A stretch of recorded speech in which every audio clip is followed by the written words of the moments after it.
Sumainyo ang Panginoon. At sumaiyo rin. Ang mabuting balita ng Panginoon ayon kay San Mateo. Papuri sa iyo, Panginoon. Si Jesus ay ipinanganak sa Bethlehem ng Judea noong kapanahunan ni Haring Herodes. Dumating naman sa Jerusalem ang ilang pantas mula sa silangan at nagtanong-tanong doon, nasaan ang ipinanganak na hari ng mga Hudyo? Nakita namin sa silangan ang kanyang tala at naparito kami upang sambahin siya. Nang mabalitaan ito ni Haring Herodes, siya'y naligalig, gayon din ang buong Jerusalem. Kaya tinipon niya ang lahat ng punong saserdote at mga eskriba sa Israel at itinanong sa kanila kung saan ipinanganak ang Mesiyas. Sa Bethlehem po ng Judea, tugon nila, ganito ang sinulat ng propeta, at ikaw, Bethlehem, sa lupain ng Huda, ay hindi nga huli sa mga pangunahing bayan ng Huda, sapagkat sa iyo lilitaw ang isang pinuno na mamamahala sa aking bayang Israel. Nang mabatid ito, lihim na ipinatawag ni Herodes ang mga pantas at itinanong kung kailan lumitaw ang tala. At pinalakad niya sila patungong Bethlehem matapos pagbilinan ng ganito. Humayo kayo at inyong hanaping mabuti ang sanggol. Kapag inyong natagpuan, ibalita agad nyo sa akin upang ako may makasamba sa kanya. At lumakad na nga ang mga pantas. Muli silang pinangunahan ng talang nakita nila sa silangan hanggang sa sumapit ito sa tapat ng kinaroroonan ng bata. Gayon na lamang ang galak ng mga pantas nang makita ang tala. Pagpasok sa bahay, nakita nila ang bata sa piling ng kanyang inang si Maria. Lumapit sila at nagpatira pa at sinamba ang bata. Binuksan nila ang kanilang mga sisidlan at inihandog sa kanya ang dala nilang ginto, kamanyang at mira. Nang sila'y pabalik na, sinabi sa kanila ng Diyos sa pamamagitan ng panaginip na huwag na silang babalik kay Herodes, kaya nag-iba na sila ng daan pauwi. Ang mabuting balita ng Panginoon. Pinupuri ka namin, Panginoong Hesukristo.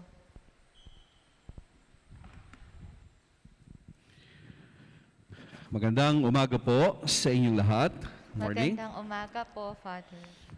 Ngayon nga po ay kapestahan ng Epepania at ang dating pagbati natin ay Happy Three Kings. Pwedeng batiin natin ang Happy Three Kings, ang mga katabi. Mahaba kasi kung talagang gagamitin yung tamang pagbati. Binabati rin natin ang mga nakasubaybay ngayon sa pagdiriwang na ito ng misa na nasa kanilang mga tahanan. Bigyan natin ng pagbati ang Panginoon. Palakpakan natin ang ating Panginoon.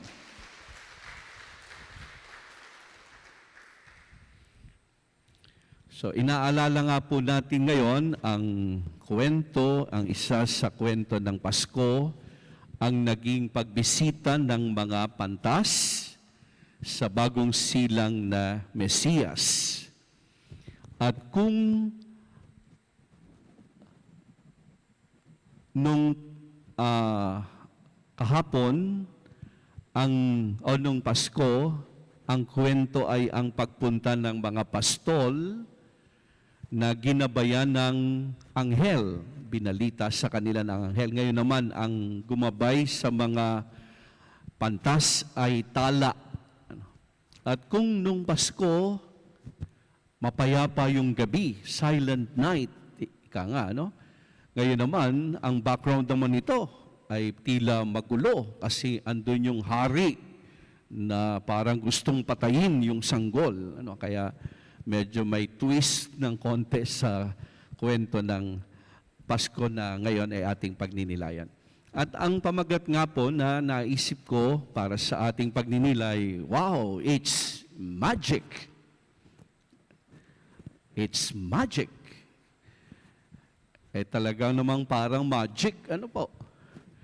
Imagine nyo ay may tala na lumalakad para dalhin ang mga pantas sa tapat ng kinaroroonan ng bata. Wow! Magic!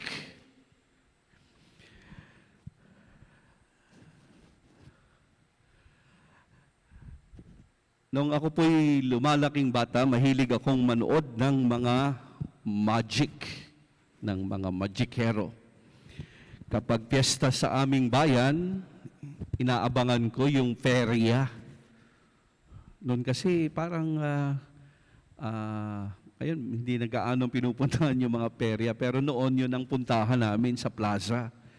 Kasi may mga rides, Ferris wheel, roller coaster, may mga acrobats pa.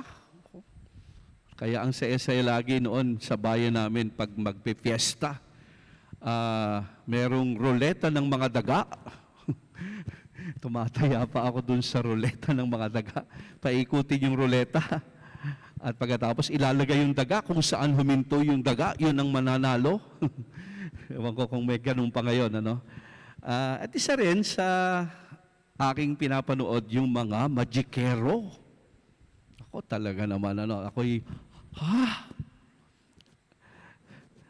And magic always fascinates me. Ang napanood ko nun, yung hinahati yung katawan.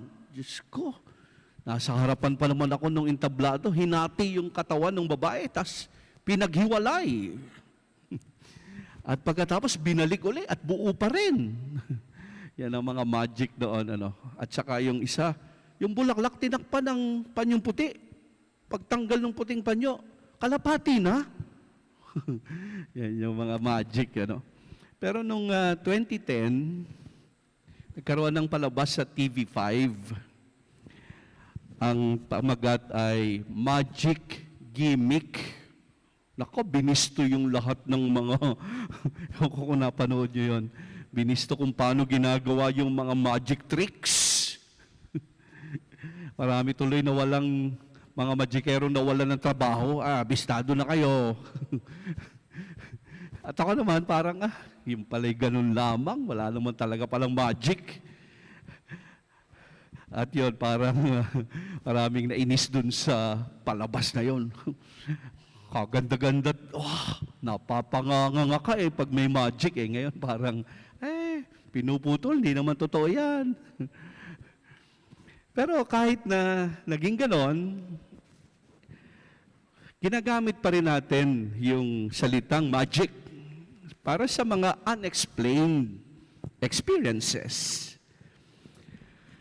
We use the word when we cannot explain our own experiences. Falling in love, for example, is thought of as magical. When you ask a beautiful lady why she falls in love with an ugly man, the usual answer is, I do not know. It's magic. Ba't ka ba na-in-love dyan? Kaganda-ganda Ewan ko ba, Father? Parang magic. Meron akong kakilala dati na medyo may edad na, walang makuhang asawa. Sumama sa prosesyon ng Santa Clara sa Kabuyaw.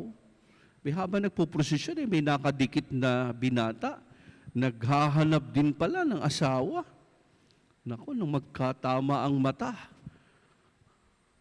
nagkain laban. At sabi niya sa akin, Father, parang magic. Kaya yung mga naghahanap ng asawa, pwede kayong pumunta sa piyesta ng Santa Clara sa Kabuyaw. Malay nyo makakuha ng magic. Akma bang gamitin yung magic dito sa ating pagninilayang tagpo ng Pasko? Akma ba yan na gamitin sa naging paghahanap ng mga pantas sa Mesiyas? Ginabayan sila ng tala. Wow, parang magic. Pwede rin siguro dahil yung pong salitang magic comes from the Latin word magi or magi, which is the plural of magus. And magus means teacher who judges wisely. Pwede rin siguro kasi yung magic naman galing din sa salitang magi. Eh di ba yun yung mga pantas? Kaya pwede sigurong magic nga rin yung nangyari. Pero mas maganda kaysa pag-usapan yung magic, mas magandang pag-usapan sila bilang mga teachers.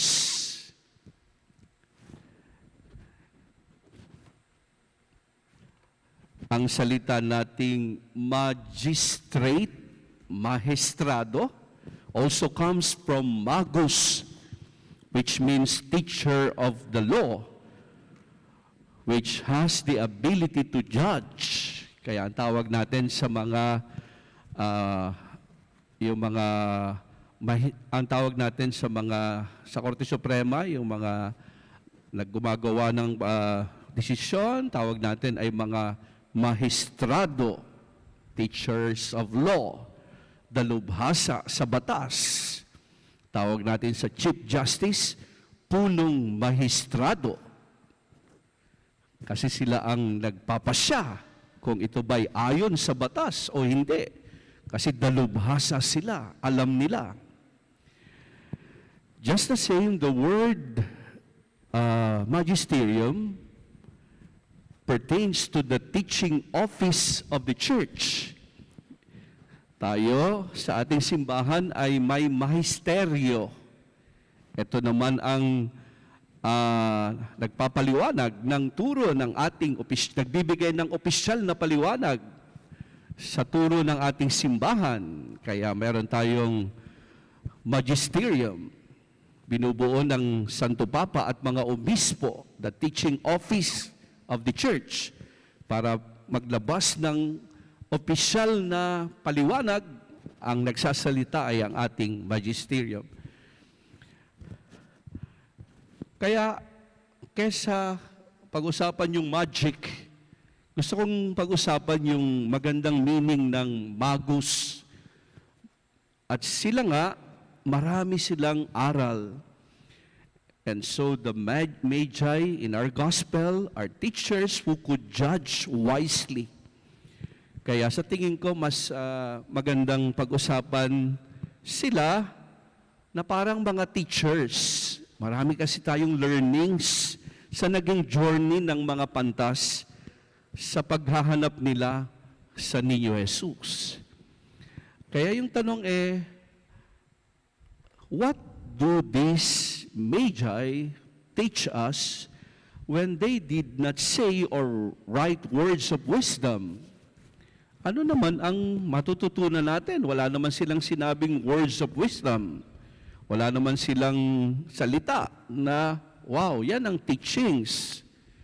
Pero yung mismong journey po kasi ng mga magi, palagay ko yun ang magtuturo sa atin ng mga mahahalaga na aral, mga learnings na dapat nating makuha sa buhay.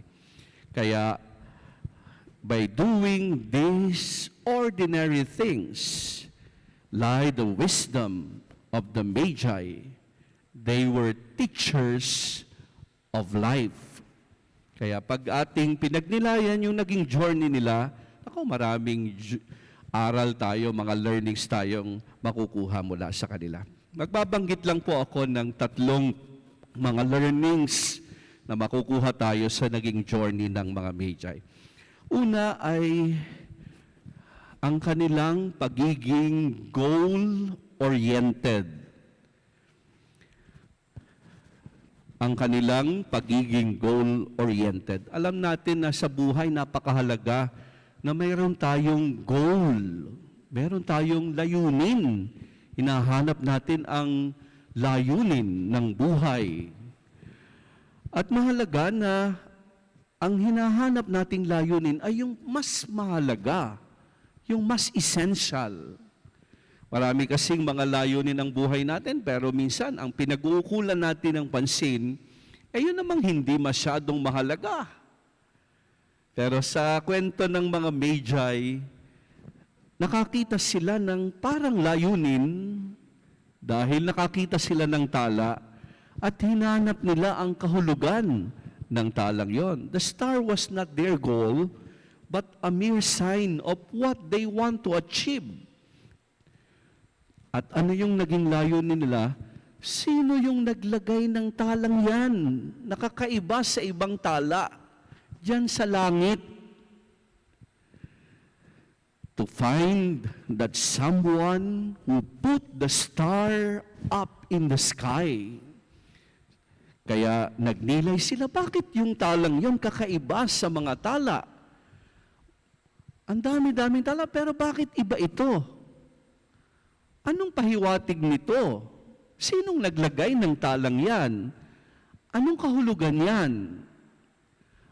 At yun nga po, naging mapanuri sila. Nagnilay, pinag-isipan, siguro nagbasa-basa. At yun nga po, nagsimula silang sundan ang tala. Sinundan nila kung ano ang itinuturo ng talang iyan.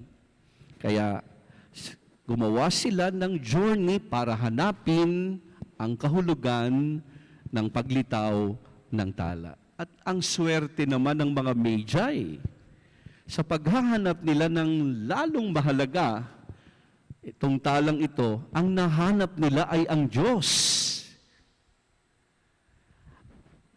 Alam nyo, sana ganyan din ang paghahanap natin ng pinakamahalaga sa buhay.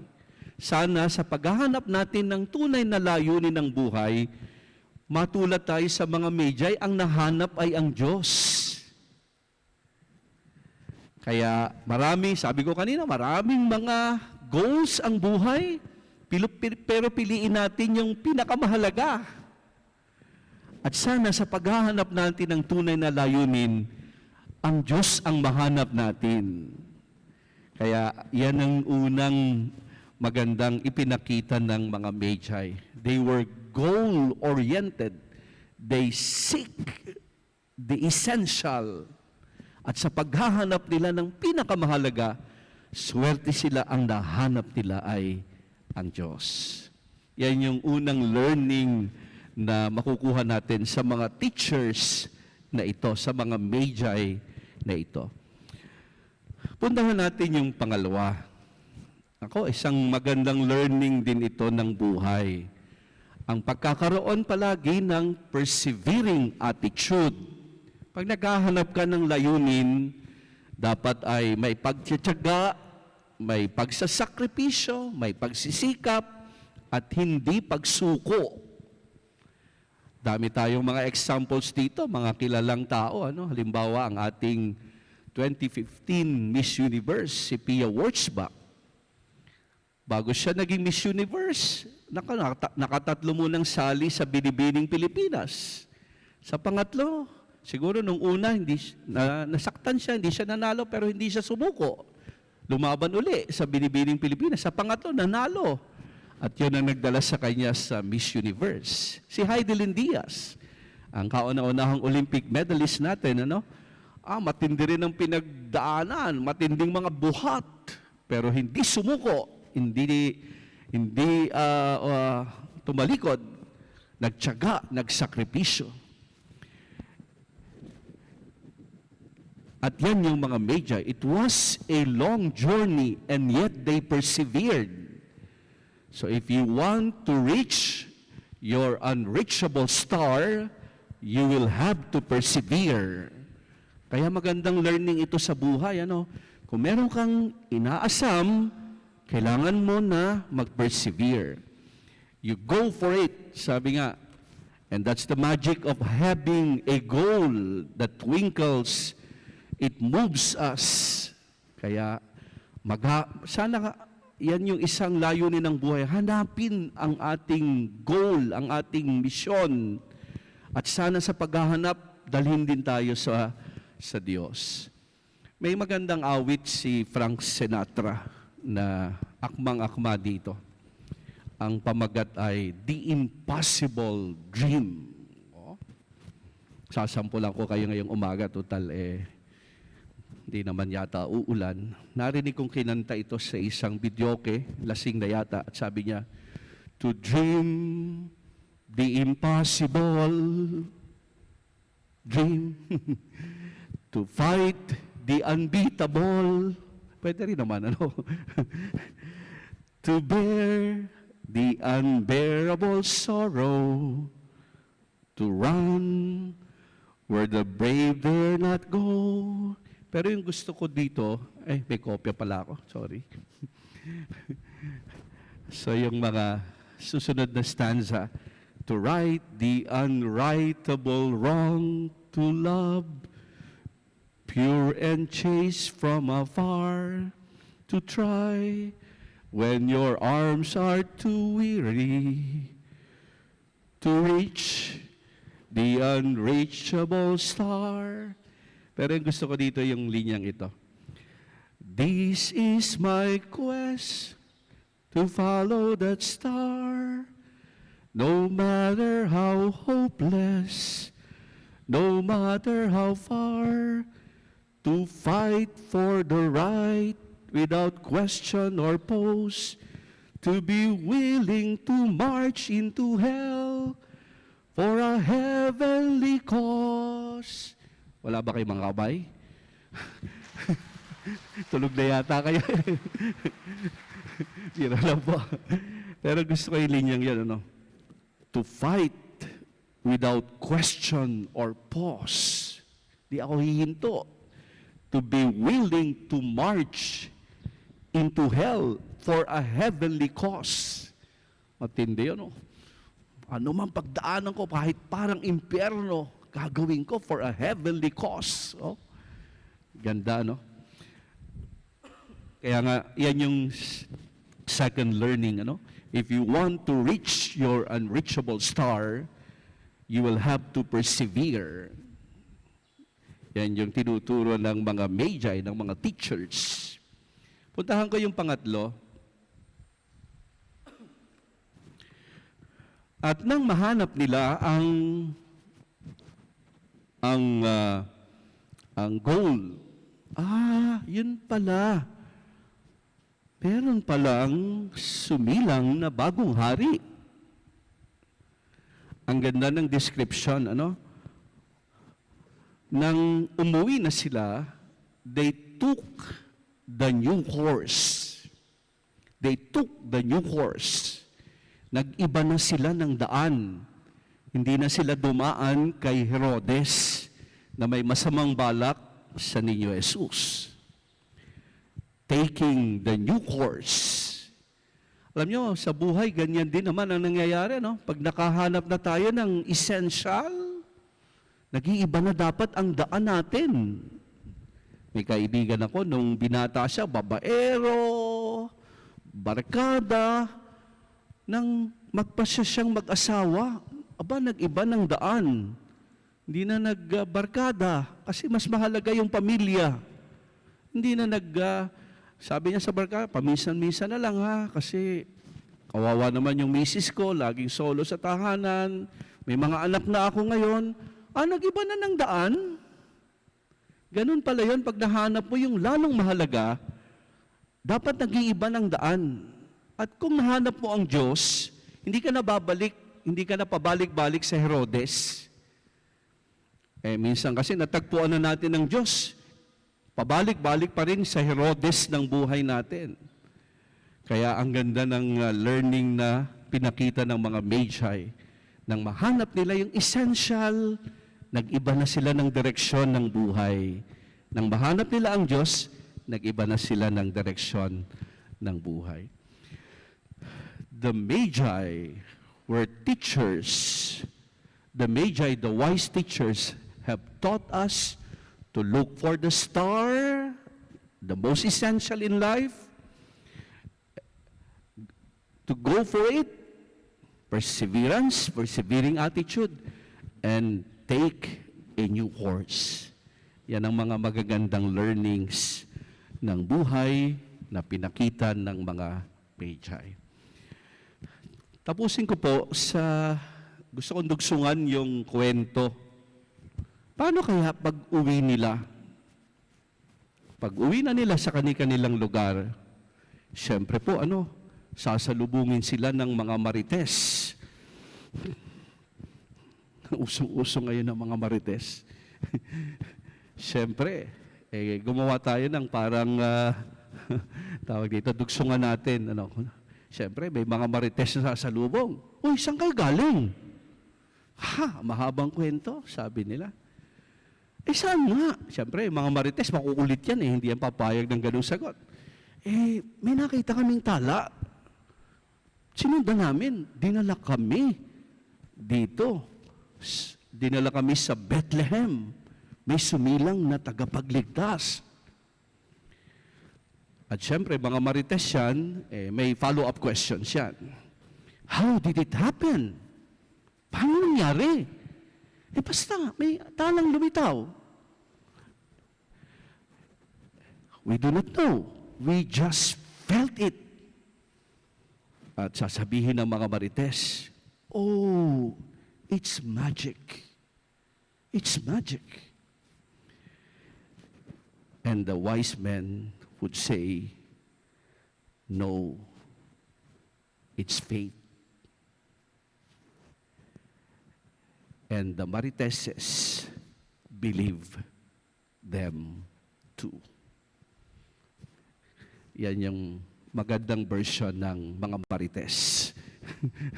Naniwala sa kwento ng mga Magi.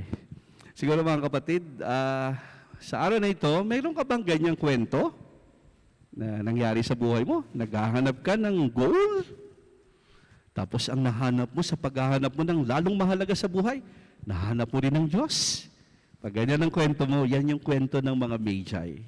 Hindi sila mga magicians, but they are teachers of life. So let us walk in the ways of the Magi this year and become wise men. At sana sa araw na ito, magandang pasalamatan mo rin yung mga naging tala sa buhay mo na nagdala sa iyo sa Diyos. Kanya-kanya tayo ng mga tala. Maaaring magulang mo na dinala ka na makilala mo ang Diyos. Maaaring katekista ng simbahan na sinisimbahan mo. Maaaring kaibigan mo na nagpakilala sa iyo sa Diyos. Ngayong Epiphany Sunday na ito, we thank the persons who guided us and brought us close to Jesus. Kaya sa bisang ito, alalahanin natin ang mga naging tala ng buhay natin para makarating din tayo sa pagkakilala kay Jesus. Amen. Palakpakan natin ng malakas ang ating Panginoon. Tumayo po tayo.